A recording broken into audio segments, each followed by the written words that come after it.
A gente conversa também durante o dia de campo e negócios da Cotriel com o Thiago Herbe, da CCGL. O Thiago falou sobre estratégias de manejo para rentabilizar sistemas de produção.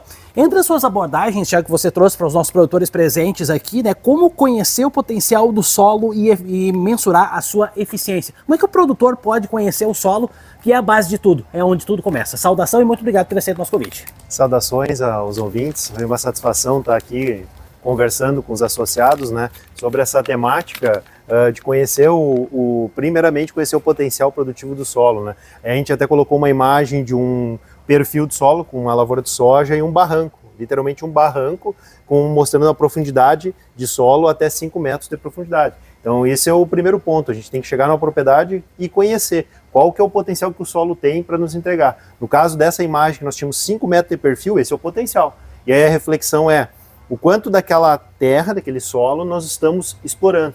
Se tu tem 5 metros de solo contínuo, tu tem um potencial gigantesco, é uma caixa enorme de água, de solo, que a gente um grande reservatório que serve para estar armazenando água, para que o sistema depois radicular também se aprofunde. A grande questão, a reflexão que a gente tem que fazer é o quanto que a gente está explorando. Aí muitas vezes tem 5 metros de perfil para estar explorando uma caixa d'água cheia d'água naquele solo, e a gente está explorando 10 centímetros, 20 centímetros, 30 centímetros de raízes. E a gente trouxe números de quanto que impacta isso, tendo um sistema radicular com 20 centímetros, com 40, com 50, ou se buscar 1 metro, né? E isso reflete em quantos dias mantendo o potencial sem chover.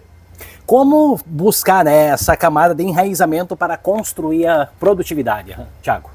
Exatamente, daí que entra para as estratégias de manejo. A gente conhecendo que a gente tem esse potencial, né, a gente começa a identificar o que está me limitando de não explorá-lo. E aí a gente trabalhou bastante nos atributos físicos e químicos. Quando a gente vai para a parte física, a gente tem uma limitação de compactação, e essa compactação ela é bem interessante, porque a compactação ela limita o desenvolvimento do sistema radicular da cultura, que não vai conseguir aprofundar e buscar água. Mas tem um outro ponto, a compactação, o solo compactado, diminui a taxa de infiltração de água no solo. Então quando ocorre uma chuva, se a intensidade da chuva for uma intensidade superior ao que o solo suporta infiltrar, a água vai escorrer, vai escoar. Então nós vamos ter perda dessa água. Então muitas vezes ocorre chuva e 30, 40, às vezes 60% dessa água é perdida por escoamento. Então primeiro a gente vejam como a gente tem perdas e ineficiência no processo. Muitas vezes a água chove, a água não infiltra, é perdida.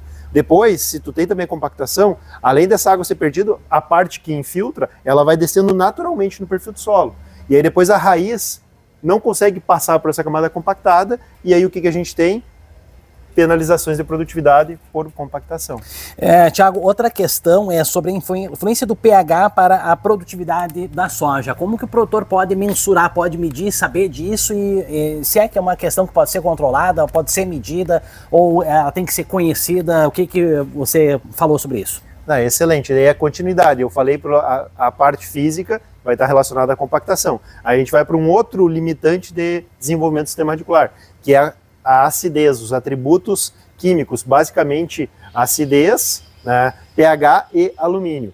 Aí, por exemplo, se nós tivermos uma saturação de alumínio, né, elevada nas camadas, por exemplo, de 20 a 40 centímetros, nós temos naturalmente a raiz, ela se desenvolve, dependendo se tem uma saturação elevada, o sistema radicular não consegue passar por aquela camada, o que limita o desenvolvimento e aprofundamento desse sistema radicular em camadas mais profundas. Então, como é que a gente atenua esses atributos? Através de calagem, né? Então, uma estratégia é isso. E para ter esse olhar, a gente precisa estar olhando, né, camadas 0 a 10, 10 a 20, 20 a 40 e identificar, né? E aí a gente trouxe toda uma reflexão sobre correção desses atributos, o que a gente tem que estar olhando, questão de sistema de produção, de plantio direto, de qualidade de calcário, de dose de calcário, basicamente corretivos, não somente calcário, corretivos em si.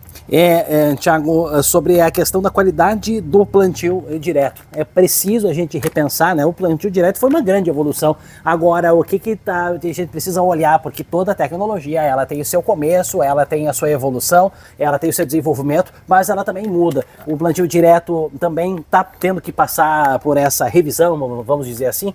Isso aí, em 2022 nós comemoramos 50 anos de plantio direto no Brasil. Então, se a gente pensar em 50 anos, quanto que nós poderíamos estar aí explorando, né, em solo. Só que a gente também tem esses desafios. Muitas vezes hoje a gente faz um plantio direto sobre a palha. E a gente não olha todos os conceitos e pilares que é o sistema plantio direto, que é a entrada de rotação, o solo permanentemente coberto, diversidade de espécies, de culturas, né? E aí a gente conversava antes dos atributos físicos e químicos. E esses atributos, eles estão extremamente linkados à compactação e à própria correção química para a gente ter isso em sinergismo de forma a construir qualidade do solo. Os pilares das plantas, que é o sistema plantio direto, eles têm que estar muito conectados. Então toda a cultura que a gente plantar na lavoura, a gente tem que estar imaginando como é que é a parte aérea de folha, de ciclagem, como é que é a dinâmica de raízes daquela planta, porque aquelas raízes elas têm uma interação abaixo do solo, seja em liberação de exudatos para questões biológicas, como também interações de construção de bioporos. O que são esses bioporos? São realmente, depois, quando a raiz apodrecer, vai se formar buracos, e esses buracos são fundamentais nessa dinâmica de infiltração, de descida de nutrientes, para correção em profundidade. E aí, por exemplo, um bioporo, um buraco formado por uma raiz, muitas vezes tem estudos que mostram que ele demora até 5 anos para se desfazer. E aí uma cultura seguinte, o sistema radicular dela, ela aproveita também aquele bioporo para estar se aprofundando.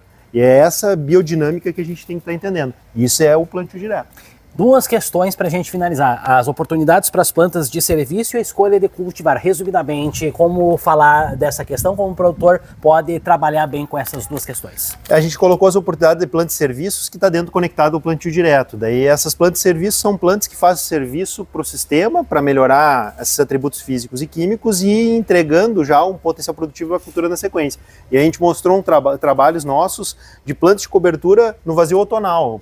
Sai a soja antes do trigo, nesse período ali que muitas vezes preenche 45 até 90 dias, que é o período ali de abril, maio a junho. Tu coloca uma planta de cobertura, a gente mostrou ganhos ali de 18 até 40%, dependendo da planta de cobertura colocada na cultura do trigo. Sem falar que isso, além da maior produtividade na cultura do trigo, dentro do sistema, a soja também vai ser beneficiada na sequência. Tá? E aí depois a gente finalizou, a gente fez toda uma construção, começando pela importância de manejar o solo, né, dentro da propriedade, do sistema de produção, e a gente fechou quando chega na implantação da lavoura, que é a escolha de cultivar. E a gente demonstrou ali que a gente tem que começar a prestar mais atenção o que nos leva a escolher um cultivar, porque é um atributo, um fundamento extremamente importante. A escolha da cultivar, da época de semeadura e interação com o ambiente, ela define o potencial produtivo da safra. E como ela define, ela tem um impacto muito grande. Se a gente errar nesse posicionamento, a gente pode estar tendo penalizações aí de até 40%. Nós estamos falando em números aí de 15, 20, 30 sacos em erros mais grosseiros. Isso que a gente tem que evitar. E aí tem vários processos que estão envolvidos aí em interações e conceitos para, quando a gente escolher um cultivar, a gente levar em consideração para não ter esse tipo de erro mais gritante. Então, que isso vai garantir o nosso potencial produtivo. Imagine se numa escolha nós deixarmos de colher 15, 20 sacos, é a nossa rentabilidade. Thiago, para finalizar, você esteve em 3 dias de campo, em Capão do Valo, Estrela Velha e aqui em Espumoso, na sede, né? Dá para se dizer muito grato que você pôde passar por 3 regiões totalmente diferentes e que os produtores têm um anseio só: ter menos custo e maior produtividade. Acredito que esse seja o principal desafio dessa safra 2024, né? Para nós, assim, que trabalhamos com pesquisa, é uma satisfação, porque o nosso trabalho é para os associados das nossas cooperativas. Então, quando a gente tem essas oportunidades de estar interagindo, é extremamente gratificante e a gente está junto com o produtor, a gente está sensibilizado nessas preocupações, nesses desafios, anos desafiadores com estiagem, com preço, mas quando a gente busca rentabilidade, quando a gente busca produtividade com sustentabilidade, a gente, que nem eu falei há pouco ali, de uma pequena escolha que é um conhecimento, conceito para ser mais assertivo numa escolha de um cultivar, os custos, tudo vai ser o mesmo, mas nós podemos ter um resultado 15, 20 sacos a mais que vai nos garantir a rentabilidade com o mesmo custo, tanto numa propriedade A ou B, só foi a escolha do cultivar. E a mesma coisa a questão de construção de solo, da mesma forma. Trabalhos específicos pontuais ano a ano, que vão melhorando e nos trazendo mais resiliência para ter essa rentabilidade. Muito bem, a gente agradece então Thiago Herbe, da CCGL, que esteve falando sobre estratégias de manejo para rentabilizar sistemas de produção. E uma das palestras, ele que realizou palestras nos 3 dias de campo, Capão do Valo, 14 e 15 de fevereiro lá na propriedade do Darcy Nazari, 21 e 22 de fevereiro Estrela Velha na propriedade de Cleusa Vissoto e aqui na sede na área experimental, dias 29 de fevereiro e 1º de março, no caso ele esteve no dia 1º de março, realizando palestras sobre estratégias de manejo para rentabilizar sistemas de produção em entrevista técnica nas mídias da Cotrial.